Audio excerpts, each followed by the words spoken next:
So in this video, we're going to do one more example of what our hypothesis testing errors look like in context. So we're going to a context we've talked about before.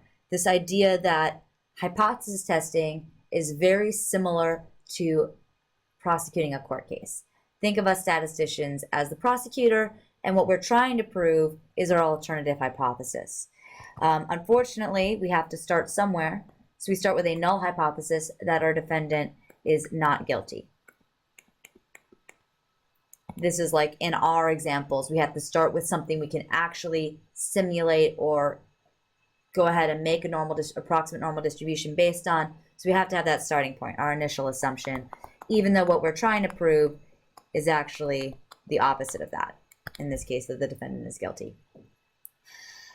So in our type 1 and type 2 error situations, in a type 1 error, remember this is when we reject the null and we've done it incorrectly. So if we reject the null and this is our actual decision, the only way that that's incorrect is if this is actually the truth of the situation. So in a sentence, we decided the defendant was guilty, but in reality, he was not guilty. So what a type 1 error would look like in our court case example is that we convicted an innocent man or innocent person.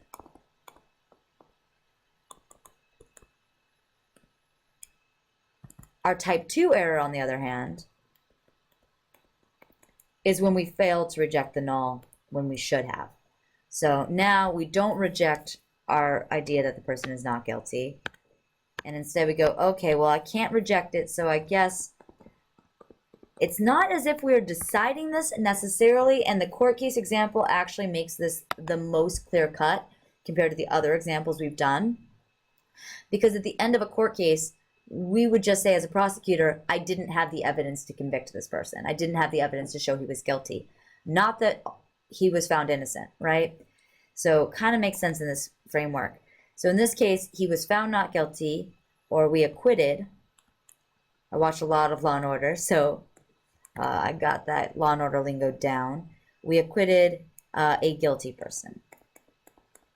So both of these are errors. In one error, we put somebody innocent in jail, and the other error, we have let someone guilty run free. And whether or not one is worse than the other is somewhat subjective. I know what my worst is, but students sometimes have different opinions on that.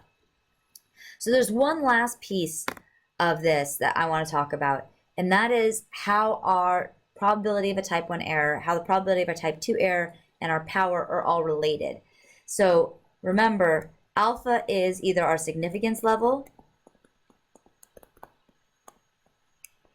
or our probability of a type 1 error.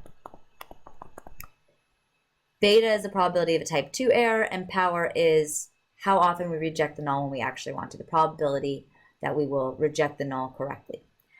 So if we increase your alpha level from 0.05 to 0.1, right, which type of error is going to increase? Well, we just increased alpha, which is about our probability of type 1 error. So our type 1 error is going to go up. Now, everything in statistics is a trade-off. If we want to lower our sample size, we have to lower our confidence. If we want to have less error, we need to have less confidence or more people, right? It's always this trade-off of here's what I want, what do I have to give up to get that? So if you increase your type 1 error, something good does come of it. You actually decrease your type 2 error. One way to think of this is to remember that type 1 error is about rejecting the null. And when we go ahead and increase our alpha level, our significance level, we're actually making it easier to reject the null, which means we are making it harder to fail to reject the null, including harder when it's actually wrong, our type 2 errors, failing to reject the null incorrectly. How is this going to impact our power? Well, two ways to think about how this impacts power. I'll give you a moment. If you want to pause the video and see if you can figure it out, go for it. But it all comes down to one of two ideas. One is to realize that power is the complement to our type 2 error. Remember, we talked about power being 1 minus beta on the last page.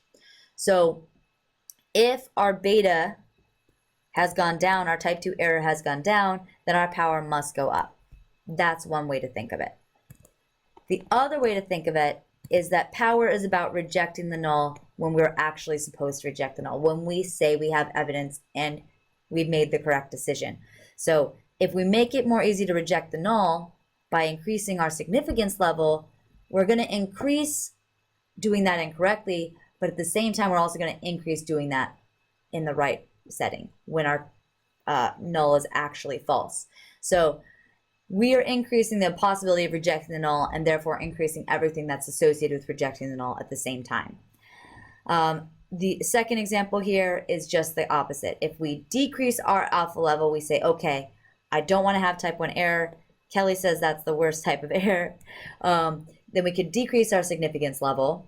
But what's going to happen is it's going to be that trade-off. If we're rejecting the null less, we're going to fail to reject the null more, and we'll end up with more type 2 error, throwing out potentially good results and not publishing them. And in this case, our power also will go down.